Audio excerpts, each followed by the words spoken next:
Welcome to episode 302 of In Touch with iOS, the show that talks about iPhone, iPad, Apple Watch, Apple TV, and related technologies. I'm your host, Dave Ginsburg, and I am welcoming finally a new guest. Brian Flanigan-Arthurs is here. How you doing, Brian? Glad to have you here on the show. Thank you so much. So glad to be here. Sorry about all the times that things come up. Oh, no problem. Yeah. We always manage. We got so many great guests, and these two guys here, including Ben Roethig. How you doing, Ben? I am fantastic. That is great to hear. Last couple of days of this week before 7 straight days of film festival next week. Oh, nice. There you go. That I know you always look forward to that every year. And I always look forward to having Jeff Gamet here on the show. How you doing, Jeff? I always look forward to getting to hang out with you, Dave. Yeah. Whether it's online or in person, it is always a treat. It is spectacular. So we've got some good news this week. Beta, actually, they dropped Beta 2 for 17.5. We'll talk about that. We're going to actually talk a little bit about Brian because he is new to the show. And as I always do with new guests, we find out who they are and what they do and all that fun stuff. I'm sure many of you know who he is, but you may not. So we're going to do that. And I thought I had a couple topics, including about the whole stuff about emulators and iOS, as well as USB-C cables and a little bit of in touch with cord cutting and a lot of news. But like we always do, start off with the topics for this week. iOS 17.5 Beta 2 was released this week to developers and public beta. Good to see that they're continuing on with all the changes. A lot of it, of course, is app downloads from websites for the EU. There's the podcast widget now that you can be added to the home screen, the lock screen, mobile device management solutions are now able to enforce a beta version, which of course not able to do before. Of course, we did talk about Apple News Plus added a new daily word game called Quanterlies. Did you play yet, Ben? I haven't, but I hope to steal my parents' iPads at some point during this week. I hear the rules are similar to Fizzbin. Okay. All right. But anything else you're seeing? There's a subset of people out there that are laughing. That's right. So, and a few other things, including they were seeing some code for iPad OS for the reference of a new Apple Pencil we've talked about. They're planning probably to release this in early May. So we've got a couple more weeks of some beta testing and checking that out and all that fun stuff.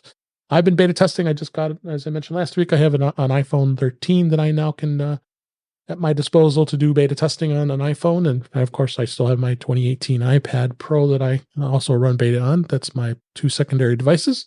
So, and Jeff still isn't getting his iPad on beta. I know that. No, but I did finally find the charger. So, so that's good. I'm about ready to send you a charger. I got 1 million of them. So do Jeff, I. take it. Right? Yeah. Yeah. I found the charger and what a surprise. There was a ton of chargers with the one that I was looking for. So I found a bunch of them. There you go. So yeah, I'll be able to get my old iPad back up on beta again. Good. And Brian, you do not dabble in beta at all, right? No, I don't dabble in beta, but I just look at some of the features that got released, and that podcast widget is nice. Apple really does seem to be paying a lot more attention to the podcast app and making improvements. And I think it was the last update with the transcripts that came out. Just nice improvements all around. Yeah, seems like they're throwing a few things here. Also, just a brief mention, they did release the second beta for watchOS 10.5. Again, they usually don't have much to say when it comes to watchOS, so we just mentioned it. And they also have tvOS 17.5 was seeded as well. Again, nothing dramatic when it comes to any releases here. That really isn't much noticed. I've actually been running the beta on one of my Apple TVs, and so far it seems pretty solid here too.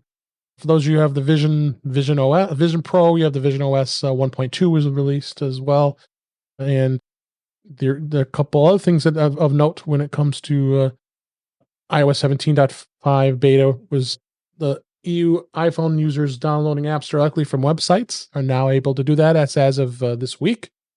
iPhone users located in the European Union are now able to directly download from the websites of Apple app developers without going through the App Store as an alternate marketplace. So we really have official ways of if some listeners here in the EU are listening, that I'd be interested to hear if anybody's out there who wants to tell us about it. Feedback at intouchwithios.com, how their experiences with being able to. That's going to be a strange thing. All these years of working in the App Store, that you can actually go on the outside. Don't you think, guys?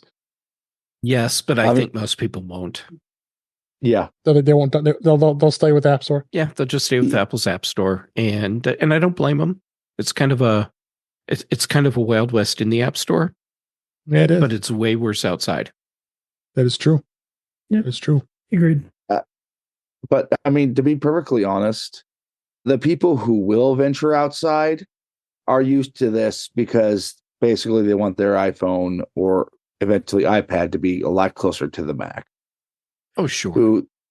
This is how you do things on the Mac. You have multiple app stores and you can download apps directly from the web. That is true. So, if anybody is doing it, I'd be interested to hear about it, but feel free to drop us a line and let us know. So, like all new guests that come on the show for the first time here on Touch with iOS, I always like to find out a little bit more about our new guest, Brian Flanigan-Arthurs. Again, we've known each other for quite a while. We met through Macstock and through Mac Voices Live with Chuck Joyner, and you've been a bit of the fanboy of Apple. And tell us a little about yourself as far as what makes you tick with Apple and some of your devices. I always like to find out what devices you have. Oh yeah, all right. So my first use of Apple devices actually goes way back. A couple of devices, the Mac Classic. So growing up as a kid, that was something we had as a family and something that I got to use a lot. And then at school, they had the Apple TGS and played a lot of, edutainment games and loved, Oregon Trail and what was there's like a Klondike version of Oregon Trail that was similar. And what was it? Number Crunchers, all these, fun games of the past that I used to love playing. So a lot of fun with those devices. Over time, just continued with a lot of Apple devices. My first computer that I bought myself, that wasn't like a family computer. I remember earning money at my part-time job and saving up, and I got, I think it was the G4 Cube. I think was my first. Oh, nice. Yeah, yeah. I love that, man. Yeah, that was good times. That was cool. Yeah, it was a cool device. But I had eventually got the old G4 iBook. I had that. And then I took a little bit of a break from some of the Macintosh side of Apple and it held off for a little while. But in the interim time, I had at the time I couldn't afford the standard iPod, but I got when the iPod Shuffle came out. It was the one that was like a gum stick. The gum stick. I had that. Had that one dangling from my neck. It doubled as a flash drive and nice little MP3 player. So I had that for a while. With regards to phones, let's see, my first iPhone was the iPhone 3G was the first one that I picked up. Then I went iPhone 4, so I skipped the GS. And then, let's see, it was a little while. I think the next one after that might have been the iPhone SE, the original SE. And then, upgraded to, I guess after that was the newer SE. I think it was the version 3. And then now I have iPhone 13 mini and still rocking that and still holding up pretty well. And I think I will be upgrading this year in the fall. Yeah, I think those you mini users have given up. I don't know if our friend Brittany Smith's going to give up. She's not giving up. She's holding down for dear life. She probably bought extra ones just in case. But a lot, it seems like some of the folks that have the mini are starting to, they're getting a little old. His devices, like you put new batteries in it, but they're a little slow. And I mean, 13 might be okay for a while. Yeah. You said the 13, right? You had the 13. Yeah, 13 mini. Yeah. And do you dabble in iPad or Apple TV at all, and Apple Watch? I do, yeah. So I did eventually come back and purchase Macs. So I do. I'm using a 2020 iMac 27-inch, and then I do have a M2 Air. And with regard to the watch, I'm using a Apple Watch Series 6. But it works well. Yeah, I've really been looking at that Ultra too, though. So we'll see if It's a nice. And I'm considering, if when the, whatever the Ultra 3 or whatever comes out, I'm thinking, maybe the Ultra 2, because it is a little more expensive. Maybe that might be a little more discounted at the time and still last for several years. Yeah. And then I have one Apple TV, and so you're all in with that. I'm all in, yeah. And you're an educator, right? You work in education, and yep, that helps you too with that as well, I'm sure. It does. Most of my Apple use is personal. We do on the at our particular school where we're using Windows devices, but our work phones are the iPhone SE. I think the second series of But yeah, so mostly the personal stuff on the Macs. Yeah, an Apple product. All right, great. Well, glad to get everybody to know what makes you tick with Apple. That's why we always have folks here who are passionate about the stuff here. That's why we do what we do here every week. So let's go on and move on to the next topic: emulators. I'm not a gamer by any means, but I know we have a few people here on the panel that are, and Apple did. Interestingly enough, decided to allow for some of these game emulators, including the Delta emulator. I know there was short-lived when they had an NES one in there, but I think that got removed pretty quickly. And Ben, I know you're the gamer, or you know a lot of this stuff. What's been your thoughts so far on these emulators on iOS? First, Yahoo. Okay, I figured. Honestly, it's one of the missing features that gamers have wanted for a while. Apple's pretty heavy-handed pruning of the App Store, according to what they want, has left my mouth doesn't want to work today, has left certain categories of apps rather wanting. But I have to say, from what I've seen so far, the first one to actually stay on the App Store is a very, very good emulator. And this is Delta. Yeah, Delta. I mean, this has been Riley Tezitz. I'm sorry if I'm mispronouncing his last name, but it's been Riley's bread and butter over in the jailbreak side for years. And it shows by how extremely polished this is. Okay.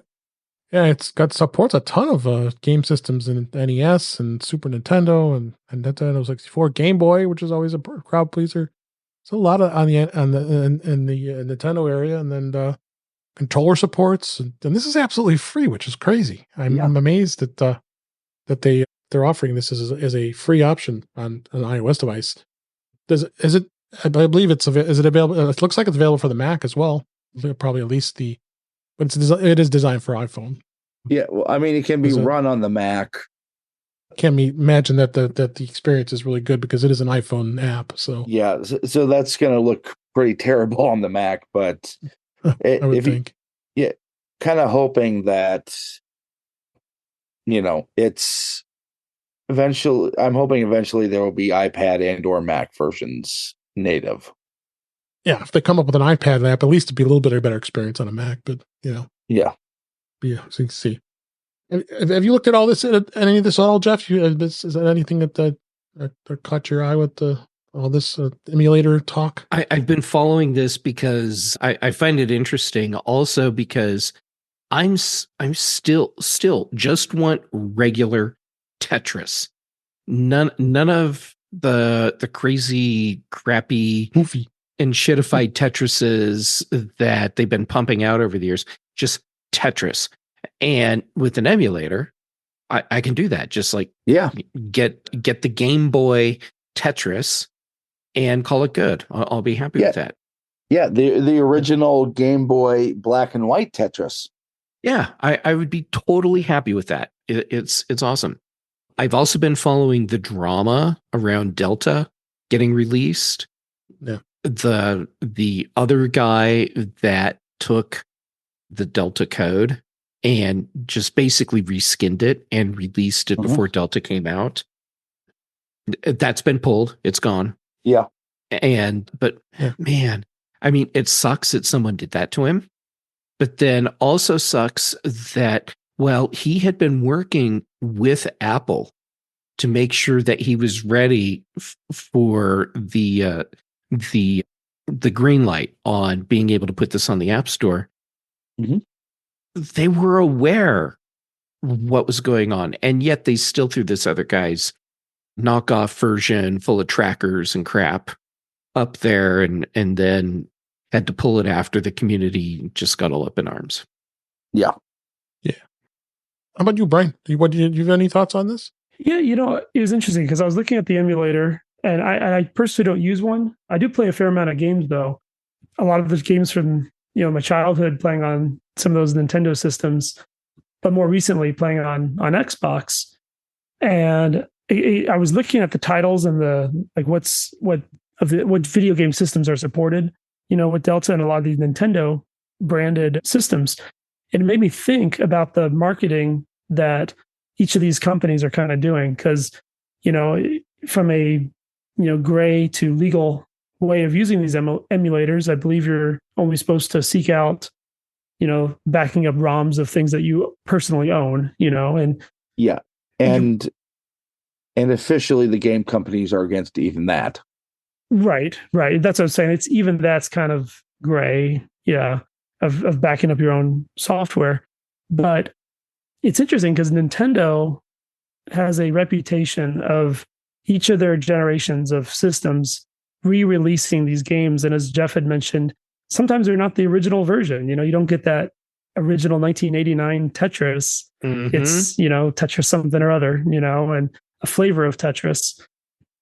But Nintendo seems to have their strategy of, no, you pay again, new system, you can pay again for software that you played on your previous system. Whereas it seems like more on the Xbox, it's this promotion of backward compatibility of utilizing your software from previous editions and of hardware. And it's interesting how that's going, because it makes me think about, not that anyone would ever download, a ROM of a game they don't personally own. But, right. We think about, the days of Napster and downloading MP3 files prior to iTunes. And when iTunes, a legitimate, place popped up and 99 cents a song, reasonable price for what it was, there was a lot of people who said, because this legal way is available, I'm not going to jump over and keep doing it off of Napster, or it's like, and instead do, pay for it. Yeah. So it's just kind of interesting, I thought. And what was the popular games? Yeah. Yep. And I will also note there is a Commodore 64 emulator too that was released the same day. Nice. I think got to get Mattel and Television. I used to love playing that game. The Atari 2600. Good times. Yep. Good times with the games. So yeah, check it out. I got links in the show notes here about the Delta, the video game emulator, and article from Mac Stories that talks about we'll change the App Store forever. So it's going to be definitely interesting to see how this goes when it comes to that. So next topic, I want to talk a little bit about cables and plugs. Macworld did a great article here. Credits Simon Jerry as the editor and writer that wrote this up, and I thought it'd be a good thing to kind of talk through getting you whatever the best USB-C charging cables that are for the iPhone, the iPad, and of course the Mac. As we know, USB-C is pretty much becoming the standard. It's pretty hard these days. I mean, if those of you who have the newer iPhone, which would be the iPhone 15, it's all USB-C now. So my wife just got an iPhone 15, so this was all new because the Lightning cable has been hers forever. So now I've had to retrain her on how to. We had no, you got to have USB-C, and then of course the rest of the family still has the older iPhone, so I think we're gonna have to be a 2-cable family for now. And I think that's pretty typical these days when it comes for Lightning versus USB-C. But the Lightning cable doesn't have as much data transfer speed, so it is a lot slower than what a USB 4 Thunderbolt cable, like with the Type-C connector, which will put you at 40 gigabit, whereas Lightning is only going to be about 0.48 gigabit. So And the 15 is amazing, as we've talked about before, as far as how fast it is using a really high speed cable. Different types of cables, as we said. You've got to be USB-A to Lightning. That's going to probably be about the slowest cable you have there. Then you have a C to an A cable that's been coming with iPhones for quite a while. Then the C to C, of course, that we use now. And then many of these cables, they are backwards compatible with Thunderbolt. Then you can go Thunderbolt to Thunderbolt, and it still probably would work. Chargers, they've really changed a lot. You got the new USB charger that Apple sells, and that's, I believe, 20. I think that's still 20 watts, or it might be 30 watts now. So it's got a little bit higher outputs. So just be aware of what your cables are and what they're all about when it comes to that. Just a good tip in knowing is that USB-C cables can carry a minimum of 60 watts, and some support 100 watts of charging. Even some of the new Thunderbolt 4 cables can go up to 240 watts. I bought one of those really high-speed cables. And that it's a pretty solid cable, and the data transfer rate is just insane. Even through it, using it on an iPad Pro or an iPhone to transfer data. Really good, especially for photographers who are taking a lot of pictures. They want to offload using their external drive, and got to have one of those cables. And boy, it just flies when you're using these stuff. So, and then the same thing with the chargers for the MacBook Pro. Like the MacBook Air. I mentioned, Brian. You mentioned earlier you have the MacBook Air M2. I picked up the M3. So, and it comes with that smaller square brick with the two cables, or you can buy the little higher wattage one. And those are some nice chargers. And then the nice thing about the Air is it charges pretty quickly with those adapters, and getting those going here. So definitely is interesting. Bring your guys' take on this, Jeff. Cables. What's the cables that you like and that you like to use? I mean, Apple cables are very good, but Anchor and a lot of others are out there too. Yeah, the cables that I go to, if it's not an Apple branded cable, Anchor, RadTech, and OWC. Yeah, OWC makes the best. They're great cables. In fact, they're selling. In fact, I can put my box here. Hold on. Because of course, it's right within reach. It's right here. I just bought a box of 20 of these. These are 2-meter cables. During I think it was, I don't know if it was Black Friday, or they were selling these for 88 cents. Oh yeah. These are 2-meter cables. These I just bought a whole bunch more because my mother-in-law as well as my wife have the iPhone 15 now, so I better buy some cables because there's a glut of Lightning ones, but this, if you look at it, it's just like showing on camera here. This is just basically like an Apple cable. It's white, and it's really built well. And this one, I think these were like $3 compared to 20 or 30 for a 2-meter cable. So but you definitely don't buy them. We've talked about this a million times on this show. Do not buy your gas station cables. Do not buy gas station cables ever. And well, now it's even more important to not buy gas station cables, because USB-C as a connector, as a protocol, as just a cable in general, it is a hot mess. Unless you know what you're getting, you have no idea what you're getting. Yeah, well, I mean, exactly. USB-C is a connector. It can be anything from USB 2 to Thunderbolt 4. Right, and how much power can it pass through? I mean, it varies from cable to cable, and the crappy cables, they may not be passing the voltage through or the wattage through at the rate you're expecting, and you can damage your equipment. Exactly. I mean, and it can get so confusing. Like I noticed in the Macworld article, by the way, that I think this is a good article. So, yeah, it's really good. Yeah. So they talk about the Anchor 333 USB-C cable, 10 foot long, and they have a photo of the Anchor cable. And here's how tough it is.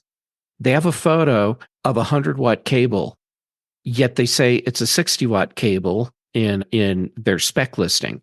Now, I believe that cable actually is a 60-watt cable, but which means they have the wrong photo. But most people won't even realize it's the wrong photo. They didn't even realize it's the wrong photo. That's how confusing this can get. But now I want a red cable. Yeah, I see that Anchor red cable. That is cool, 10 feet too. So, Brian, we'll bring you in on this cables. I mean, I'm sure like all of us here, you have mounds of cables everywhere, like all of us do. What's your thoughts on this? Yeah, I agree with everything mentioned before, and I'm kind of in that in between stage right now because I've got the iPad. I do have an iPad Air, and it uses USB-C, and so many different devices. Plug in with USB-C, but I'm still with the iPhone 13 mini. I'm still using the Lightning cable for a little while too. So I am kind of in that in between. But yeah, I agree. Whenever I need a cable besides the one that it comes with the Apple device, I always look for Anchor OWC. Yeah. Oh yeah. Well, I think lately I've spent way too much money on OWC, especially when I'm crazy buying those $99 docks that they were selling. That was originally $300 at one point, or $99. So I'm curious how many of you guys tend to, when you need to charge your iPhone, though, do you tend to mostly charge with the induction charging, or are you still plugging in? Now that I have a MagSafe. Yeah. In fact, I'm going to take it on my trip. I forgot I have a Belkin one I just bought because we talked about it a couple weeks ago. That's on my bedside now. Mm-hmm. And then I have an Anchor one that's really nice too. That's going to go with me on the trip that I'm going on this weekend. And I've got the Apple MagSafe one too. I got everything. Crazy. but I mean, I do find that the MagSafe charging is more efficient and quicker, and I seem to like it. But sometimes I will plug in, direct to USB too. Yeah. USB-C. Yeah, I'm all induction at home. In the car, I'm still plugging in with a cable because everything is already there and has been for years. Right. And I'm not the only person that would be using it. And not everyone that might be riding in my car can do MagSafe. So just leave it as a cable there. Yeah. So, any last, you want to throw in there anything else, Ben? Still 100% Lightning cable. Mm-hmm. Yeah, of course. Yeah, you have the 12, right? 12 Pro Max, yeah. Yep. So yeah, it's not wrong. Still a great phone, and like I said, I think the Lightning is going to be around for quite a few years to come here for anywhere near that. So check out this article. I also have links in the show notes to some of these cables from Amazon. Be sure to click those links because we always like with our affiliate links, it helps the show out as well. So to check some of these cables out because there's some great choices in here of some of the cables they talked about here. So, but go ahead and check that out. The next topics I wanted to touch on is a little bit about in touch with cord cutting. There's been I found a couple of stories here I wanted to talk about really quick. Now, we've been talking about cord cutting in hotels, and it's becoming much easier using AirPlay. It looks like they're finally starting to be rolled out to different hotels across North America and the U.S. And what AirPlay at hotels is going to be, they're actually setting up in the hotel rooms that it's a simple AirPlay connection, so you don't have to bring your own device. So many of us would travel, as us Apple geeks as we are, bring our own Apple TVs and plug in into the TVs and stuff. So now you're going to be able to AirPlay everything from your iPad or your iPhone right at the hotel level because the TV technologies are starting to improve in hotels. I think hotels still have a long way to go.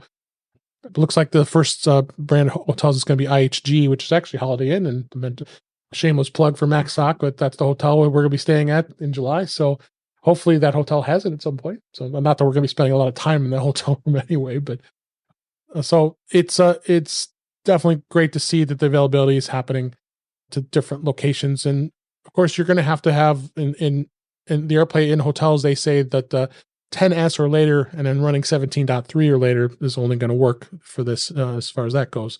You guys, any other thoughts on this? I think this is great. I hope to see it expand to a bit more of the bigger chains.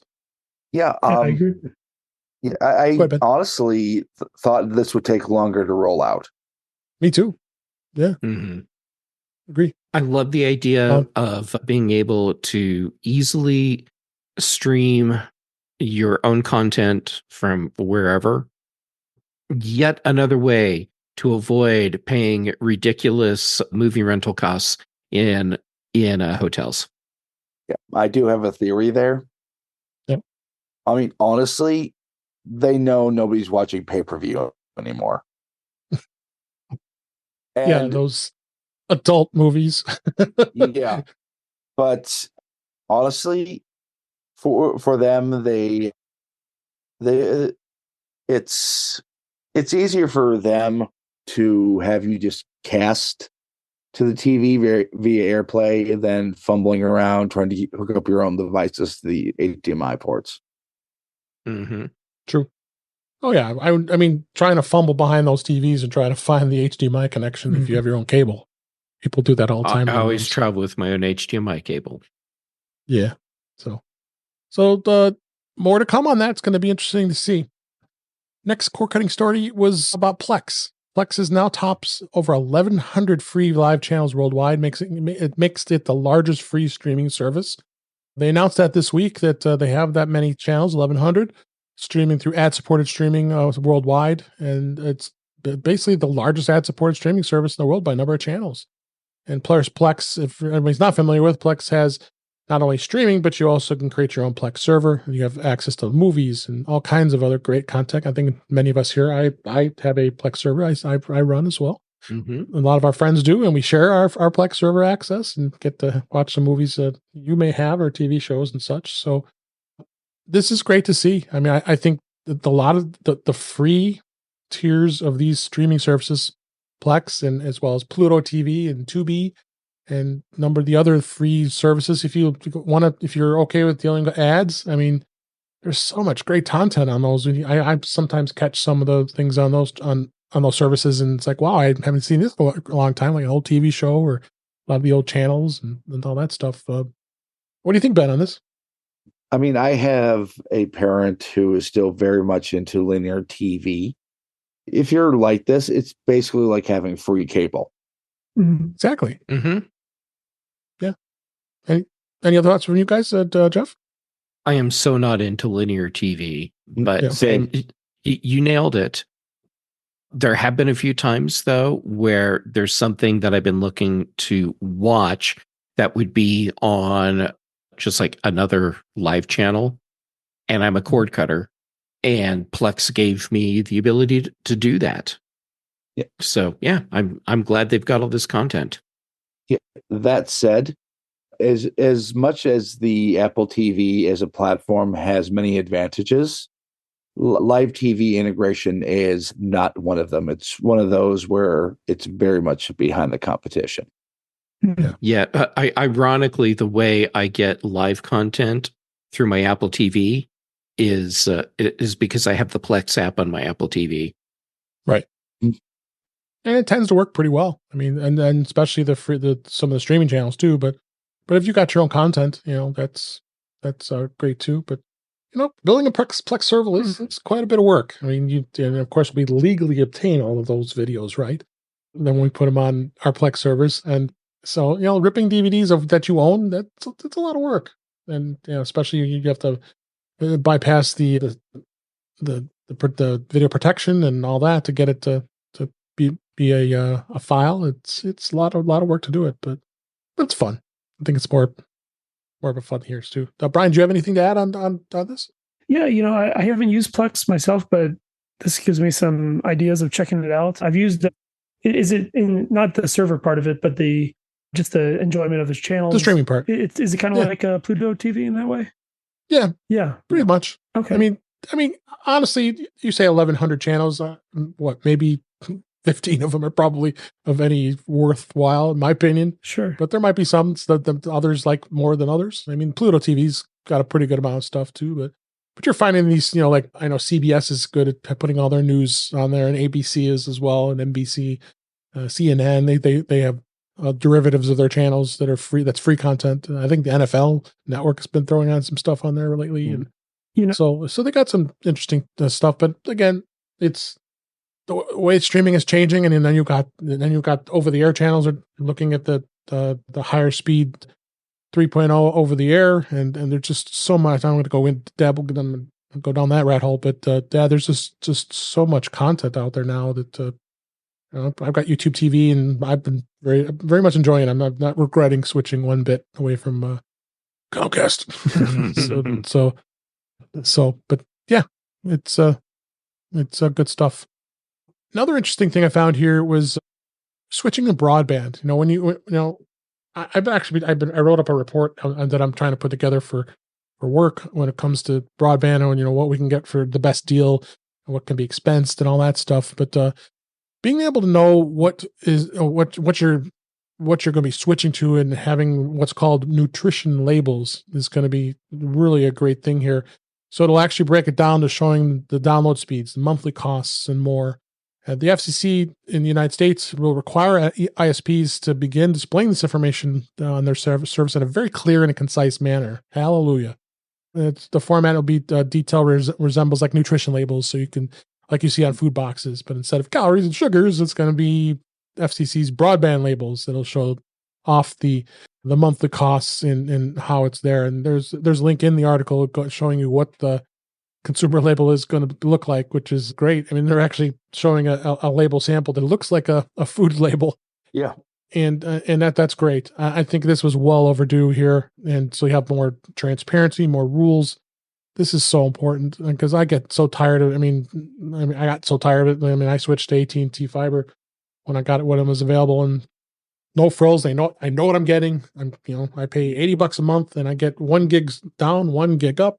That's it. I don't even think about it. So what do you think, Ben? This is something that I think was just well overdue. Oh, yeah. Traditionally, the telecom industry, especially when it came to traditional internet, has relied on two things: monopolies and being far less than transparent. Well, with between fiber and 5G based internet, well, yep, they have lots of competition now. Now, the other part about it, well, they now have to be transparent the way other companies like the fiber companies and T-Mobile have. Right. There's a reason they fought this, because this is very good for the consumer. Yeah, for sure. Any thoughts, Jeff?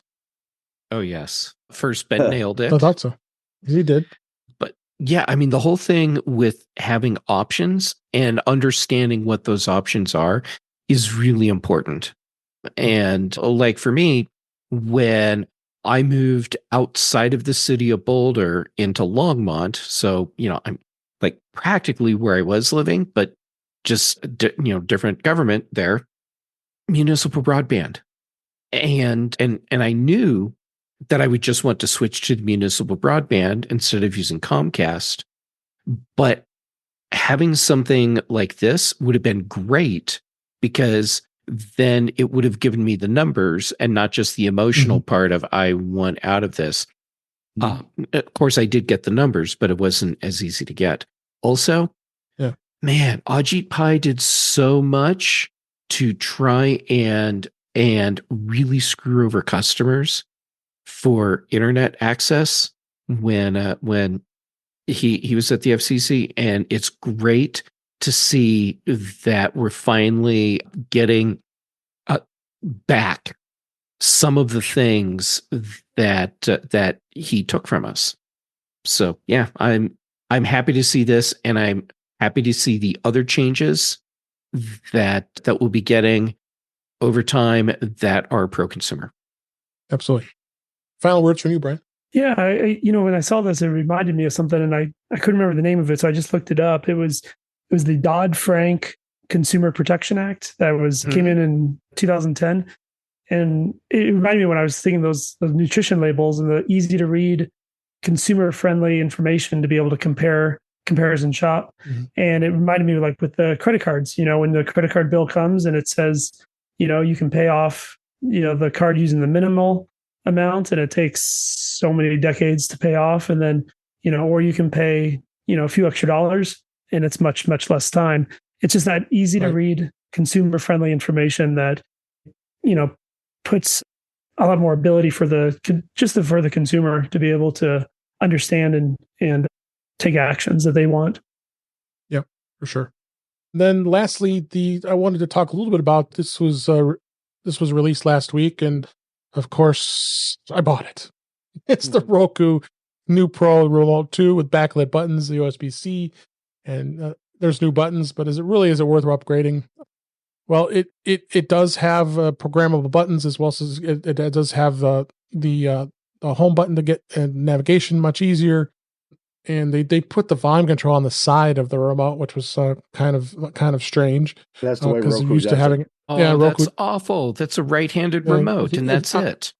Yeah, and I'm lefty. Mhm. So I have to go with I got to thumb it to do it, and then it's got the the voice control where you can push. That's the second button there and there.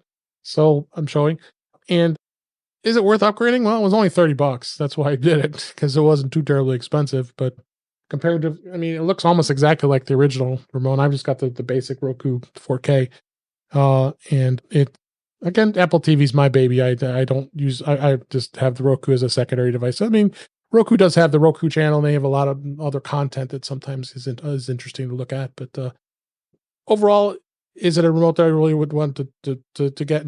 I don't know. It is rechargeable, so it does recharge, and you can plug it in with USB-C, which is good. So, but if you're not a Roku user, of course, it's kind of pointless. But check it out. I think it was something just interesting to see, and it's not bad.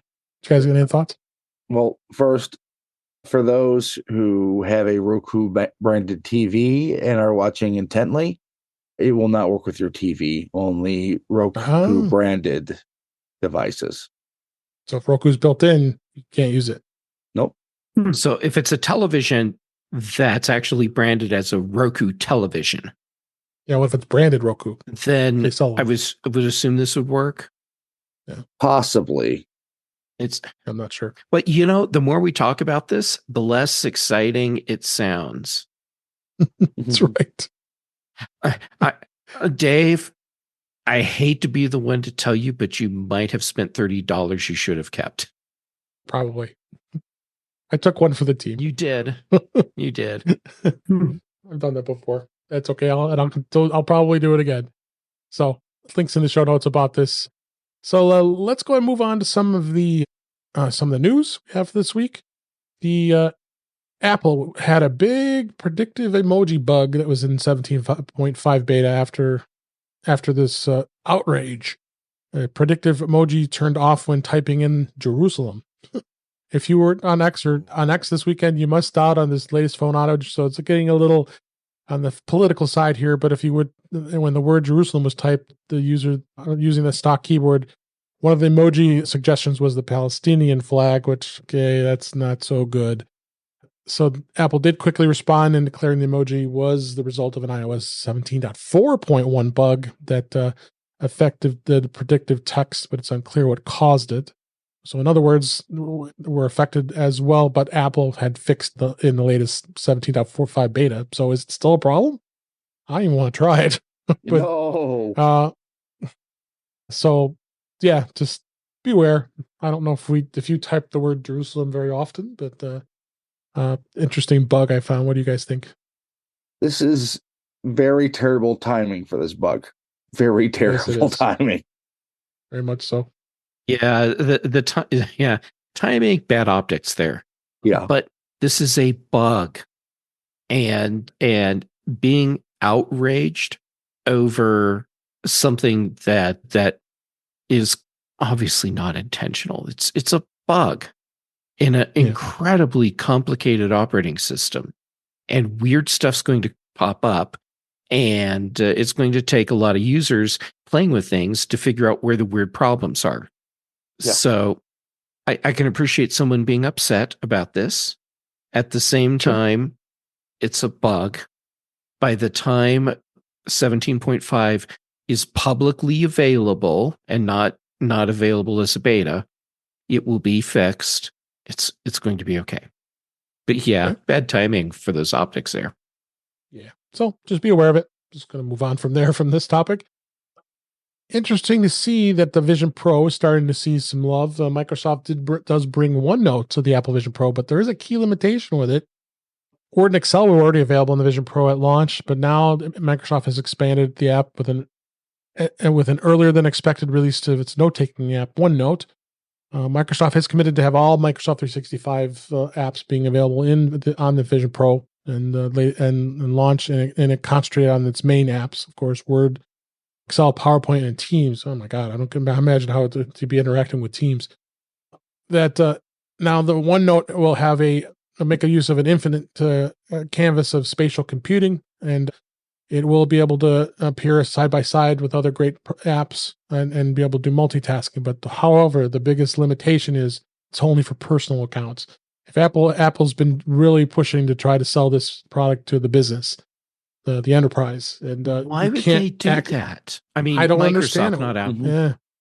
That doesn't make sense. Yeah, Microsoft. Yeah, I don't understand. I don't make sense either. I mean, that's the biggest bulk of their users on OneNote is enterprise customers, especially I mean, enterprise as since I work in that world, obviously they have to test it. They have to make sure that it's secure. Is it not going to be something that's going outside of our walls of the Microsoft 365 security? So interestingly enough, maybe Microsoft wasn't satisfied for security. I'm thinking maybe. Okay, that would make sense, but at the same time, holy crap! Get OneNote on Vision Pro. That's like a perfect platform for this. Yeah, exactly.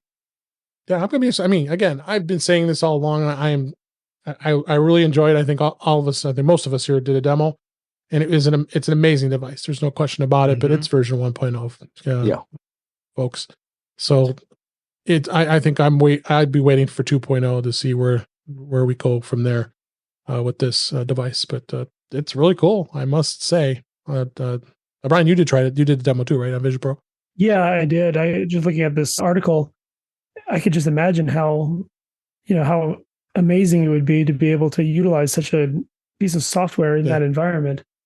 And for them not to take notes, in the corporate or education for that matter. And you said you guys use. I don't know if you guys use OneNote in the education market, but it is a great tool to take notes. So it is. Much else we could say about that. For those of you, we continue to talk about Apple Sports. The Sports app continues to update. They just now updated this week to be ready for the NBA and the NHL playoffs. And then Apple says that fans will be able to now follow every matchup with added details on each series and more. And they hadn't noticed any immediate changes in the app after updating it to the new version from when they updated for MLB, the baseball. So they've got across the span here. It looks like Apple's pretty committed to this app and wants to really get into the sports world. What do you think, Ben? I think it came just in time to see Kobe White completely go off last night for the Bulls as they shellacked the Atlanta Hawks in the play-in tournament. But I mean, we're in the spring. The spring is playoff time for both the NHL and the NBA. Yeah, for sure. Jeff, I want to have your thoughts about this. I know it's important to you. I stay up at night worrying about which sports ball is going to do the one thing where they get the points. And okay, despite the fact that I am not into spectator sports, the fact that Apple is continually adding more content into their sports app, of course that's a good thing. This is big money. You want people using your streaming platform, you need to have sports there for them. And I think Apple is doing a good job of adding in new content as each season for the different sports things ramps up, so that whatever it is that you're interested in will be there by the time it's a thing. So good for them. Excellent. How about you, Brian? Yeah, the Apple Sports app is one of my favorite go-to sports apps. It's quick. You can get that depending on the information you're looking for.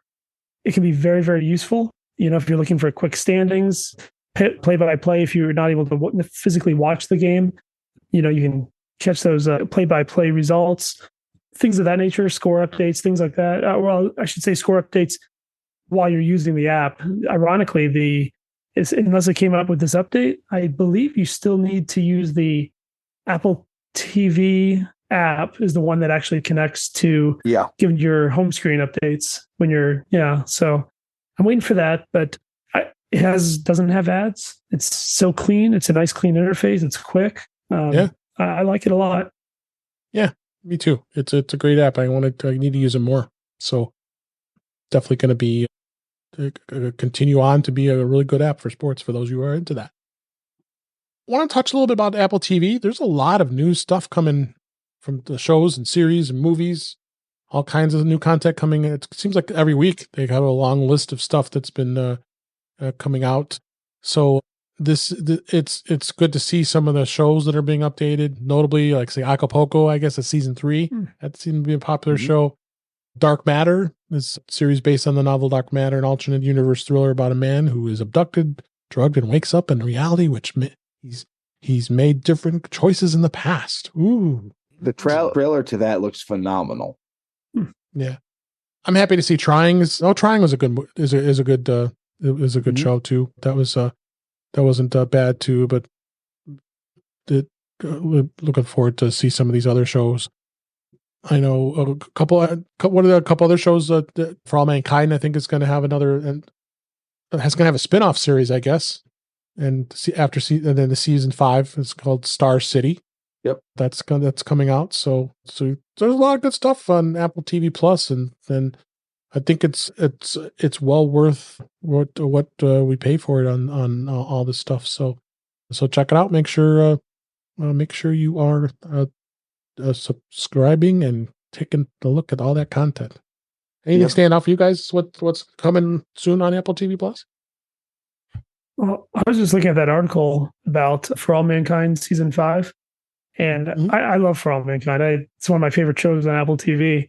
And seeing this Star City spinoff, I guess from the perspective of the Soviets, it's going to be interesting. And I'm really curious on when they pick up that perspective, historically, because, each season of For All Mankind is kind of like a different decade, further and further getting closer to present day. But I wonder if it'll be, in line with, let's say, season 5 of For All Mankind is the same era as season 1 of Star City, or if they'll just go back to the 1960s. Yeah. Fascinating. Yeah. It is. So check it out. And it's definitely going to be a great time to watch all kinds of good content on there. So, but before we go, I want to make sure we talk about MacStock. MacStock Conference and Expo is coming. It's 84 days away. Holy cow. That's July 12th, 13th, and 14th. It's in Crystal Lake, Illinois, outside of Chicago. We've had so many great things to have as far as speakers and all kinds of other stuff and fun, and there's going to be workshops, and they've changed all this other great stuff. And we did have a couple of announcements of some more speakers, and I must say, Brett Terpstra has been on this week again. But this guy Brian Flanigan-Arthurs, he got a slot. He's going to be speaking at MacStock. Are you excited about that, huh, Brian? I certainly am. I can't wait. It's so much fun. Yeah. So, and then Michael DJ Eisenberg is going to speak. Of course, Jeff and I are both going to be speaking. So it's definitely going to be an interesting thing, and we'll see where that goes. So, and yeah, come and check it out. I mean, the link's in the show notes for MacStock Conference and Expo, and I think it's going to be a great time to check it out. So, Jeff, we're still working on our topics, right? I like to think of it as we're working on polishing our presentations. We're at the early stages of polishing our presentations. Yeah. Very, very early stages. It is. It's going to be really a great thing to work with.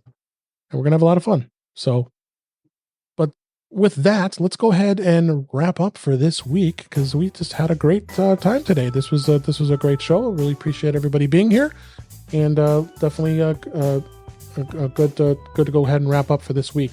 That's a wrap for this week. Please send your comments, questions, and suggestions to our email address, which is feedback@intouchwithios.com. You can follow us on Mastadon at intouchwithios, at techhangout.social. Support the show by buying me a coffee at intouchwithios.com/coffee. We would really appreciate it.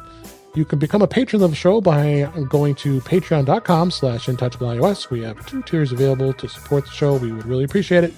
Make sure you like, share, and subscribe, so you're notified when we are live streaming, which is our Thursday nights at 8 p.m. Eastern Time, 5 p.m. Pacific on our YouTube channel. Shout out to Cletus and many of the others that were out on the channel this week and the chat room. That's Thursday nights, 8 p.m. Eastern and 5 p.m. Pacific. The YouTube channel is youtube.com/intouchwithios, where you can watch the current and past live streams and also listen to past shows. Visit In Touch with iOS magazine on Flipboard, where many of the topics we discuss are flipped in that magazine. The link is in our show notes. And you can subscribe to the show in your favorite podcatcher, including Pocket Casts, Overcast, Apple Podcasts with transcripts, and many others. But better yet, go to our website, which is intouchwithios.com, where all the links to all the ways to listen to us is on that website. I am Dave Ginsburg, and you can find me on Mastadon, which is at DaveG65 and Mastodon.cloud. Brian Flanigan-Arthurs, thank you so much for being here. It was so great to have you as a first-time guest. Where can people find you? Appreciate it. Thank you so much. And once again, I really appreciate you having me on your show. The best place to find me is probably Mastodon. I'm at Brian8944 at Mastodon.cloud. Great. Thanks for being here. Thank you. Ben Roethig, always a pleasure having you on the show. And where can people find you? Well, Dave, you can find me on your social media of choice at Ben Roethig.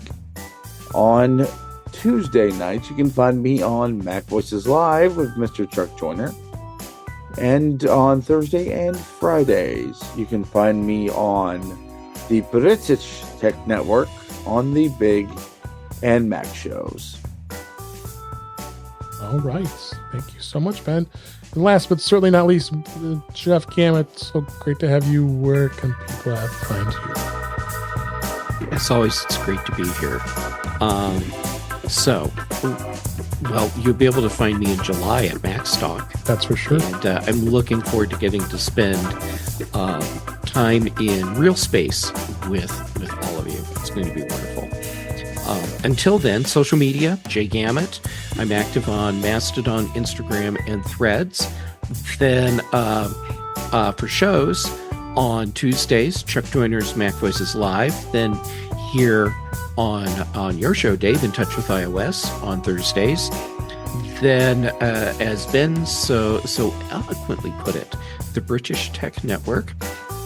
Thursdays on the Big Show, Fridays on the Mac Show, and then also Brian Chaffin and I do the Context Machine. Great. Thank you, Jeff, so much. Appreciate you being here. And thank you for listening and watching. We hope you enjoyed the show this week. We enjoy doing it, and we will go ahead and talk to you again soon.